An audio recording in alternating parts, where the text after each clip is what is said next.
Sa palang umaga mga katropa, welcome sa ating panibagong vlog. Rito po ngayon sa loob ng Malacanang, masisilayan po natin yung mga memorabilia ng mga Pangulo. Rito po sa loob po ng Malacanang ground mga kabayan. Hindi po natin sasabihin kung anong building nito, no? Okay lang naka-display dito yan, no? Okay lang po kasi may ano siya, pag-aakit na talaga ng March, earlobe na po siya, sir.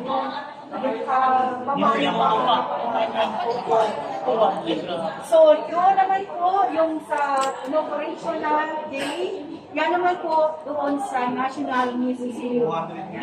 Sa National Museum naman po, during of painting. Picture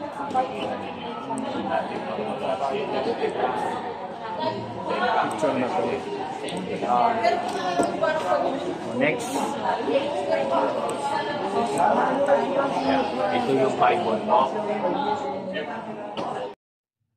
Masisilayan po natin mga katropa si First Lady Imelda Marcos. At ito naman po si Emilio Aguinaldo, yung kanyang Rome rito.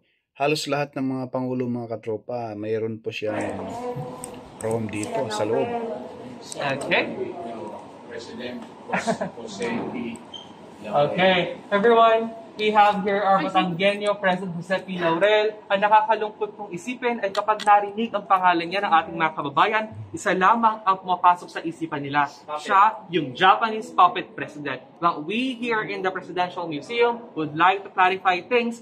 Hindi po totoong puppet president si Pangulong Jose P. Laurel. He just did what needs to be done noong World War II to protect the interests of our fellow Filipinos. We should remember na ang Pangulo noon na si Quezon at ang Vice Osmeña, they fled to the US. Our government was in exile. May mga taong gobyernong naiwan noon na inutusan nilang dalawa na sumunod sa mga Hapon para maprotektahan ang ating mga kababayan. At isa doon si Pangulong Jose P. Laurel. Now, meron akong kwento sa inyo na nakakagulat at hindi alam ng ating mga kababayan. Kasi sobrang galit sa kanya ng ating mga kababayan habang naglalaro siya ng golf sa Wakwak, Mandaluyong. Binaril po siya sa dibdib ng 3 beses ng isang Pilipino. Ang pangalan niya ay Feliciano Lizardo. Nabuhay po si Pangulong Laurel at nagpagaling sa Philippine General Hospital. At alam niyo nakakagulat sa lahat? Nadakip ang taong bumaril sa kanya.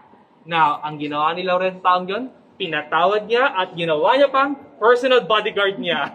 From 1949 until 1959, naging loyal sa kanya until his dying breath si Feliciano Lizardo. At isa pang last trivia na maibibigay ko kay Laurel, siya lang ang nag-iisa sa ating mga pangulong nag-serve sa 3 branches ng gobyerno natin. First ay Associate Justice ng Supreme Court, so Judiciary, naging Pangulo siya, Executive, and before and after the war, naging Senador po si Laurel. So Legislative, yan po si Pangulong Jose P. Laurel. So hindi siya elected, nakakalungkot po na hindi siya in-appoint siya ng mga Hapon. Now, we have here next, Sergio Suico Osmeña, ang first Visayan president po natin. Siya nag-serve ng shortest term in Philippine history with only 665 days. Naikwento ko po sa inyo kanina na si Quezon po ay namatay because of tuberculosis. Hindi niya natapos ang kanyang termino. Dahilan kung bakit ang vice-presidente niya, si Sergio Osmeña, ang naging leader ng ating bansa. Pinilapan niya lang yung mga natitira o nalalabing mga taon kay Quezon.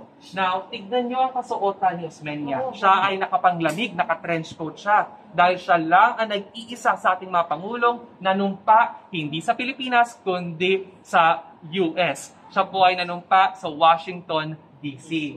Now, we have here next. Tignan niyo po yung flag ni Pangulong Sergio Osmeña. What's wrong with that flag? War.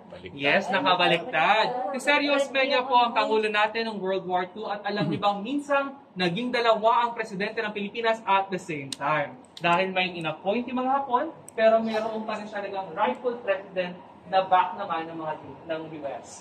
Now, we have here next, we have President Rojas. Okay. Now, si Pangulong Rojas po ay very short lang din ang term niya, but he had the privilege to be the first president of independent Philippines noong 1946. Wala na po tayong colonizers ng panahon ni Pangulong Rojas. Malaya na po ang ating bansa. Bakit nga ba naging maiksi ang buhay ni Pangulong Rojas? Dahil Noong 1948 po, nagbigay siya ng speech sa Clark Air Base, Pampanga. Pagbaba niya entablado, inatake po sa puso ang mahal nating Pangulo at doon na po siya namatay. Dahilan kung bakit ang kanyang best friend na si Elpidio Rivera Quirino ang naging 6th president po natin. Now, best friend niya po iyan. Alam niyo ba, mayroong tradisyon ng Malacanang sa pinakaunang araw ng bagong Pangulo aakyat dun sa Grand Staircase at sasalubungin siya ng outgoing president dun sa taas. Pero nung panahon yon, obviously, walang sumalubong kay Pangulong Quirino nung naging presidente na siya dahil patay na si President Rojas. May picture yon na maaari niyo makita sa Google kung lumuluha siya habang umaakyat din sa Grand Staircase at meron siyang black na wristband sa kanyang arm. Now, meron ako nakakalungkot na kwento pa kay Quirino. Gusto ko pong tignan nyo ito. Ito po ang wedding photo nilang mag-asawa. Nandito po si Doña Alicia Siquia. Now, si Doña Alicia po ay hindi naging first lady ng ating bansa dahil sadly, siya po ay pinatay ng mga Hapon noong 1940s kasama ang tatlo niyang mga anak. Pinagbabaril po sila ng machine gun while they were running for their lives in Colorado State in Ermita, Manila. Despite that fact na mga Hapon ang pumatay sa mga mahal sa buhay ni Elpidio Quirino, noong 1950s po, meron siyang ginawang liham na naka-address sa Japan. At gusto kong basahin yun sa inyo. Maaari po bang please give way? Kukunin ko lang po yung letter ni Quirino. Yung sulat ng Quirino. Gusto ko marinig nyo ng lahat. So, ito po yung letter ni Quirino na sinulat niya noong taong 1953. Now, meron akong paragraph na babasahin sa inyo. This is very touching. Despite the fact na mga Hapon na pumatay sa kanyang family members, ito yung kanyang sinabi. I should be the last one to pardon them as the Japanese killed my wife and 3 children and 5 other members of my family. But I'm doing this because I don't want my children and my people to inherit from me hate for people who might yet be our friends, for the permanent interest of the country. After all, destiny has made us neighbors. I'm happy to have been able to make this spontaneous decision as a head of a Christian nation.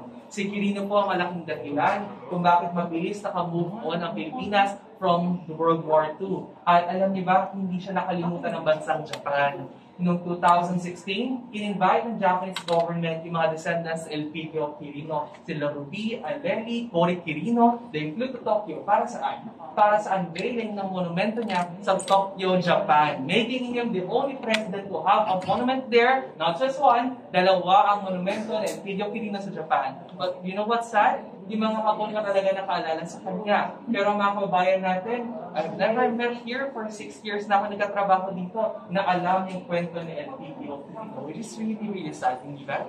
Now, we have here next, we have a little boy from Cubao.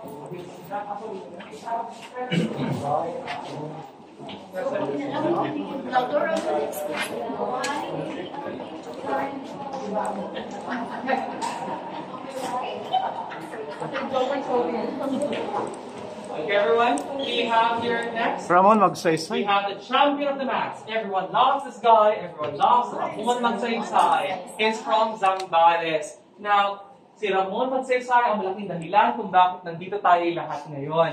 Dahil noong January 1, 1954, his first New Year's Day, ang utos niya sa Presidential Guards was, open the gates of Malacanang. Let the people enter their very own palace. That was the very first time that common Filipinos, such as you and me, would have a chance to enter the grounds of Malacanang Palace. And as you may know, hindi tinatapos si Pangulong Ramon Magsaysay ang kanyang termino. Namatay siya sa plane crash accident noong taong 1987 sa Mount Manungal, Cebu. We have here next, we have our Boholano President Carlos Polistico Garcia. Siya ang ikawalo nating Pangulo at naging Pangulo siya dahil namatay si President Ramon Magsaysay. Na ang kanyang administration is best remembered sa Filipino First Policy, kung saan inuuna ang mga Filipino businesses over foreign ones. But what I love about the story of President Garcia, napakahilig niyang maglaro ng chess. At ito ay isa sa mga chess set niya. At alam niyo ba, sa loob ng Malacanang, may special room na pinangalan sa kanya. Ang tawag, Garcia Room. It